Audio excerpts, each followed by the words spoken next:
Nah ini cerita saja betapa Mbah Hashim itu perkawanannya luas sekali. Terus ini cerita akhirnya orang ini sampai masuk Islam. Ketika masuk Islam, di antara pesannya Mbah Hashim, saya ulang lagi, di antara pesannya siapa? Mbah Hashim itu beliau bilang, kamu harus dipikir-pikir lagi katanya. Nah, itu kan satu kearifan Mbah Hashim ini saya baca karena saya takut ditegur ini. Saya juga nunggu surat kok tidak datang-datang ini kok, supaya cepat selesai. Ini bebas. Kalau ada surat malah kebenaran ini karena sudah mulai nyari-nyari. Ya jadi saya mohon nanti kitab ini bisa dikaji di sini. Nanti saya tinggal di sini ada cerita-cerita sampai beliau berteman orang Eropa, terus beliau macam-macam sampai terus saya teruskan. Summa arsalatku syirka ila Indonesia amni 1929 watana kolafika sirim nal mudun wa maka akhiran fi madinati Surabaya bi Jawa Syarqiyah wa min huna badatil hidayah wa taufik taqudanihi ilal khairi hadas lautil hadis bil amil alladhi yakti fatrat tastirok. Jadi orientalis tadi ketika berteman Mbah Hashim lama-lama tertarik oleh Islam. Ketika mulai tertarik dengan Islam, wa sya'ara bil istiqrar aruhi wal amni tam wa kaifa ya'budu rabbahu ibadatan hakikiyah. Terus mulai tertarik dengan Islam, terus konsultasi sama Mbah Hashim. Jadi tertariknya barokahnya Mbah Hashim. Orang ini kemudian wabakiyal muhandis itu insinyur Karel von Schmidt fi Indonesia hatnan dalatil harbul alamiyah, sehingga perang dunia kedua selesai. Wa indama qawamal Indonesiun didal hukmil al-Hulandi fi harbil istiqlal am wa kana muhandis fi sufil Indonesian dafahu islamuhu li syarika sak terus. Terus ini saya cerita, jadi Mbah Hashim pernah mengislamkan orang Belanda, orang Jerman, orang Jerman. Terus orang ini hidup di Hamburg sampai akhirnya beliau dakwah Islam di sana. Jadi ini pentingnya supaya sampean tahu bahwa Tebu Ireng mulai dulu adalah komunitas internasional. Ya, Tebu Ireng mulai dulu adalah komunitas internasional. Jadi terus ketika ngadepi Indonesia yang dijajah, ini Mbah Hashim bersama kawan-kawannya sepakat iktikaf di Multazam. Ini saya baca ya. Wa akhiran istama'a ma'a nukhbatin min haula'i talaba min zalama alaihi al-had Muhammad Hashim ala ayata'ahadu wa yakumu bi amalin fi lailatin min laili syahri Ramadan al-mu'azzam istama'a haula'i talaba waladina yantamuna ila iddati qawamiyatin. Qawamiyah itu kalau bahasa sekarang perlawanan min Afrika wa buldani janubi Asia Tenggara wa Asia al-Wusta Asia Tengah wal buldan al-Arabiyah wa kana al-had Muhammad Hashim Asy'ari ahadahum bahwa qafu jami'an amamal multazam bil Ka'batil musyarrafah wa ahadu wa aqsamul yamin ala yakum bil jihad fi sabilillah li ilahi kalimatil Islam wa tauhidil muslimin bin nasri ilmi wa tawiyah wa tafaqquh fiddin talaban lil mardatillahi ta'ala la yarjuna min wara'i dzalika malan wala mansiban li anfusihim. Jadi sebelum beliau pulang ke Indonesia, itu komunitas Asia Tengah, Asia Dekat, Asia Jauh, semuanya dijajah. Karena Mesir dijajah Prancis, yang Burma dijajah ini, yang Indonesia dijajah ini, semuanya berdoa di Multazam. Intinya Mbah Hashim itu patriotik betul. Tapi ya religius betul. Beliau berdoa di Multazam, beliau menyanggupi siap jihad melawan penjajah. Tapi saat itu juga berikrar kalau semua itu tidak untuk nyari pangkat. Makanya saya yakin Gus Dur adalah orang saat jabat presiden karena supaya Indonesia tidak chaos. Buktinya apa? Ketika beliau dilengsarkan ya santai saja. Wong ngajine wa mal hayatud dunya illa mataul ghurur. Jadi ya santai saja itu. Enggak jadi masalah. Terus kitab ini menerangkan, ini saya baca ya. Li khidmati dual alladziina laha musta'maratun. Musta'marat itu dijajah mislu Holanda wa Inggris wa Rusia wa Pernisa wa fi hadzal amri bidzat ara ana alal muslimin wal mas'ulin khususan. Ini intinya ulama-ulama yang dari timur jauh kemudian sowan ke Mbah Hashim minta fatwa karena negara-negara mereka juga dijajah. Jadi dulu orang dari Jerman, dari mana-mana belajar Islam juga sama Mbah Hashim. Yang negara-negara Asia Timur, Asia dekat itu juga kalau konsultasi kemerdekaan juga sama siapa? Mbah Hashim. Jadi uniknya kitab ini ditulis oleh orang Libanon. Jadi orang Libanon itu saking penasarannya sama Mbah Hashim Asy'ari itu datang ke sini. Ya datang datang ke sini untuk belajar sama Mbah Hashim.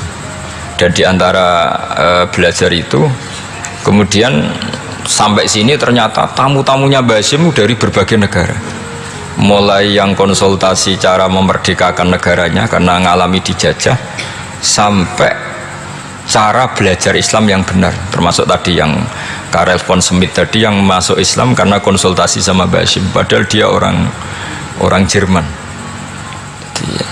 Terus diantara kelebihannya Mbah Hashim ini juga ditiru Gus Dur, wal haju Muhammad Hashim la yajidu kharajan ayuna kisau sami' wal mukhatab bal yurahibu bidzalik. Mbah Hashim orang yang enggak tersinggung ketika pendapatnya ditentang atau digugat oleh lawan bicaranya. Beliau santai, tidak terus ya tidak berontak, ya santai aja, enggak terus angger dibantah, membantah kiai kualat, enggak, itu enggak ada sanadnya. Nah ini saya pastikan ya bahwa kehebatan Gus Dur itu kita nggak lepas dari barokahnya siapa? Mbah Hashim. Sekaliber Rasulullah SAW sebagai Sayyidul Kholqi, Sayyidul Anbiya al-Mursalin, beliau yang ngakui ana da'watu Ibrahim wa bisyaratu Isa. Aku hebat ngene iku barokah dungane Nabi siapa? Ibrahim. Maka ini sesuatu yang saya tekuni, jadi nggak salah kalau bicarakan Gus Dur ya harus bicarakan Mbah Hashim, sama bicarakan Nabi Muhammad SAW juga harus membicarakan Jadduhul A'la yaitu Ibrahim alaihissalam. Jadi ini kitab bisa dipakai atau digasap ya nggak apa-apa. Artinya gini, gasap itu kalau saya ada ridho jadinya gasap, kalau ridho ya jadinya boleh. Dan menjadi gasap kalau nggak dipelajari ya, jadi kalau mau terus tinggo jimat itu kita fokus bahas sakti, wah ya repot makanya ini. Nah kalau dipakai itu gasap, tapi kalau nanti didiskusikan sama teman-teman kemudian menjadi baik, menjadi luar biasa, saya ikut ngamal. Terus saya ulang lagi, saya teruskan, ittisolatuhu itu komoditas beliau.